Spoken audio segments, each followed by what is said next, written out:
আজকের রেসিপি থাকছে সাম্বার ডাল। ইডলি, দোসা, আপ্পাম এই সাম্বার ছাড়া একদমই অসম্পূর্ণ। তার সঙ্গে বানিয়ে দেখাবো সাম্বার মশলা। বাজারেও সাম্বার মশলা কিনতে পাওয়া যায়, তবে বাড়িতেই যদি এভাবে মশলা তৈরি করে নেওয়া যায়, স্বাদে গন্ধে একদম অথেন্টিক টেস্ট পাবেন। আমি সাম্বার ডালের সাথে পরিবেশনের জন্য আজকে ইনস্ট্যান্ট আপ্পাম তৈরি করে নেব। চাল ডাল ভেজানোর ঝামেলা ছাড়া আর সম্পূর্ণ তেল ব্যবহার না করেই এই আপ্পাম বানানো যাবে। তাই বন্ধুরা সম্পূর্ণ ভিডিওটি দেখুন। প্রয়োজন মনে হলে সেভ করে রাখুন বা শেয়ার করে রাখুন, যেন রেসিপিটি হারিয়ে না যায়। রান্নার শুরুতেই আমি সাম্বার মশলা রেডি করে নেব। মশলা তৈরির জন্য টেবিল চামচের 1 চামচ গোটা ধনে, 1 চামচ গোটা জিরে, 1 চামচ দিয়েছি সর্ষে, আর 1 চামচ দিলাম গোলমরিচ। হালকা আঁচে নাড়াচাড়া করে মশলা ভেজে নিতে হবে। মশলা ভাজার সময় কিন্তু কখনোই গ্যাসের ফ্লেম হাই রাখা যাবে না, মশলাগুলো যেন পুড়ে না যায়, তাহলে এর ফ্লেভারটা নষ্ট হয়ে যাবে। তাই হালকা আঁচে সোনালি রং করে ভেজে নিলাম। এবারে ওই কড়াইয়ের মধ্যে দিয়ে দিলাম টেবিল চামচের 1 চামচ করে ছোলার ডাল আর বিউলির ডাল। হালকা আছে ডাল একটুখানি নাড়াচাড়া করে ভেজে নিয়েছি, মানে ডালের জাস্ট কাঁচা গন্ধটা চলে গেছে, ডালের রং হালকা বদলাতে শুরু করেছে। ঠিক সেই সময়ে ওর মধ্যে 1/2 চামচ দিয়ে দিলাম মেথি দানা আর বেশ কিছুটা কারি পাতা। কারি পাতার রংটা বদলে যাওয়া পর্যন্ত ভাজবো, মানে কারি পাতাগুলো যেন একটু মুচমুচে হয়ে যায়। দেখুন ভেজে নিয়েছি। এখন মশলাগুলো একটু ঠান্ডা করে নিয়ে মিক্সিং জারের মধ্যে দিয়ে দিলাম। এবারে এই মিক্সিং জারের মধ্যেই দিয়ে দিচ্ছি 2 চামচ মতো কাশ্মীরি লাল লঙ্কার গুঁড়ো রঙের জন্য, 1/2 চামচ দিলাম হিং, আর 1 চামচ দিয়েছি জাগরি পাউডার মানে গুড়, আর 1/2 চামচের মতো দিলাম লবণ। এখন সব কিছু একসঙ্গে মিক্সিতে গুঁড়ো করে নিলাম। ব্যাস রেডি হয়ে গেল আমাদের ঘরে তৈরি সাম্বার মশলা।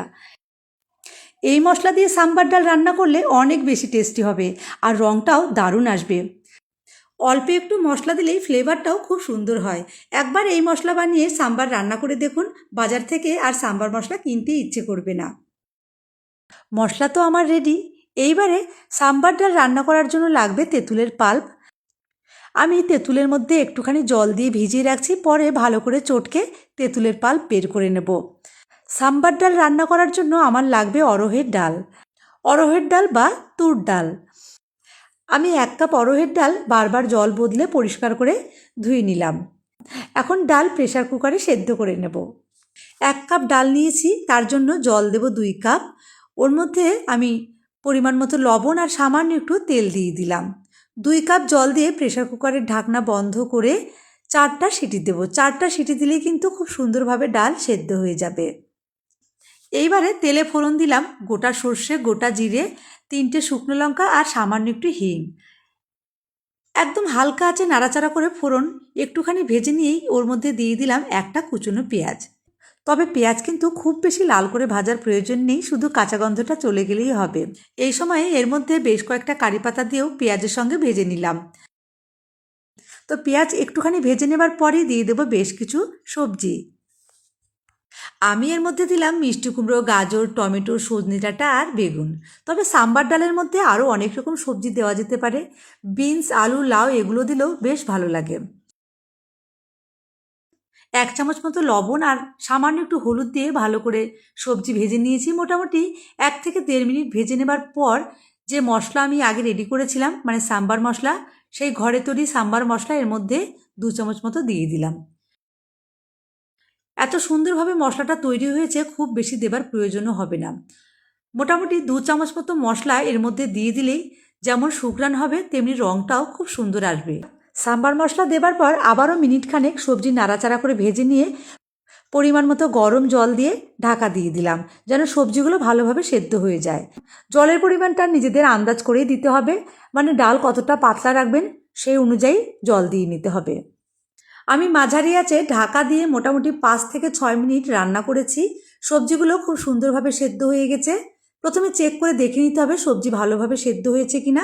সবজি সেদ্ধ হয়ে গেলে ওর মধ্যে ডাল দিতে হবে।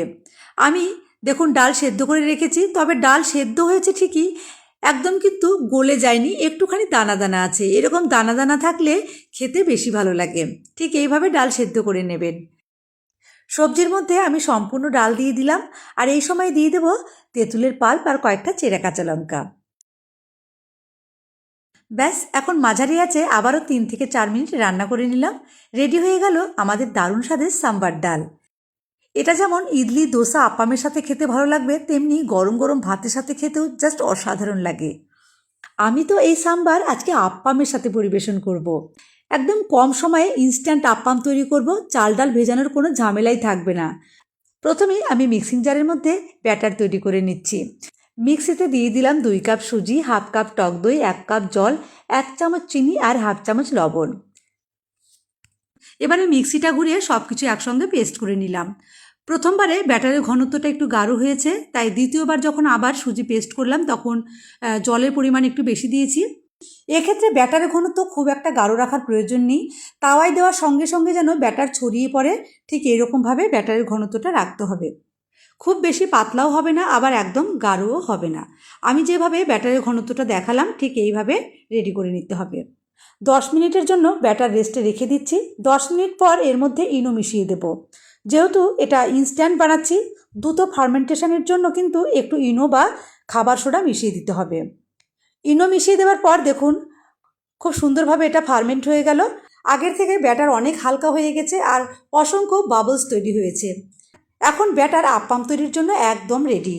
ইনো মেশানোর সঙ্গে সঙ্গে কিন্তু আপ্পামগুলো তৈরি করে নিতে হবে। এবারে 1 চামচ করে ব্যাটার তাওয়ার মাঝখানে দিয়ে পাতলা করে ছড়িয়ে দিতে হবে। অবশ্যই গ্যাসের ফ্লেমটা লোতে রাখতে হবে। দেখবেন মিনিটের মধ্যে অসংখ্য জালি তৈরি হয়ে যাবে আর উপরটা শুকিয়ে যাবে। একটা আপ্পাম তৈরি হতে 2 থেকে 3 মিনিট সময় লাগবে। আমি যেহেতু ননস্টিকের তাওয়ায় বানাচ্ছি তাই 1 ফোঁটা তেলও দিতে হবে না, সম্পূর্ণ তেল ছাড়াই তৈরি হয়ে যাবে। যদি লোহার তাওয়ায় তৈরি করতে চান তাহলে তাওয়া গরম করে একটুখানি তেল ব্রাশ করে নেবেন, তারপর জলের ছিটা দিয়ে তেল ভালো করে মুছে নিয়ে ব্যাটার দেবেন, তাহলে আর একটুও তাওয়ায় আটকাবে না, খুব সহজে বানিয়ে নেওয়া যাবে। সাম্বারের সাথে এরকম নরম তুলতুলে আপ্পাম অসাধারণ যুগলবন্দি।